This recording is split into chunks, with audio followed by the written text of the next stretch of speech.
Hi, in today's video, we're going to discuss how to improve your credit score to qualify for a mortgage. Stay tuned until the end to learn all the essential details.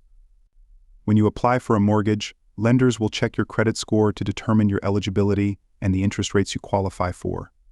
To secure a mortgage with favorable interest rates, it's important to have a good credit score. Here are some effective strategies to improve your credit score for a mortgage. First, always pay your bills on time.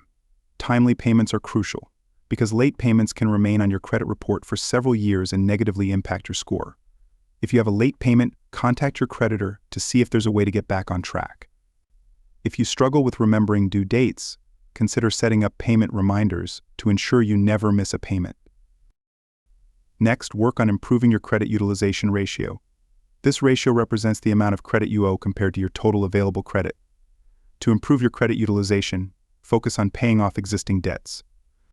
Reducing the balances on your credit accounts can significantly boost your credit score. Additionally, limit your large purchases, especially if you're using credit cards. Avoid making big purchases on credit cards prior to applying for a mortgage, because a high credit balance can negatively affect your credit score. By managing your credit usage wisely, you can maintain a favorable credit profile. And there you have it. By paying bills on time, improving your credit utilization, and limiting big purchases, you can enhance your credit score and improve your chances of getting a mortgage with better terms. Thanks for watching, and until next time.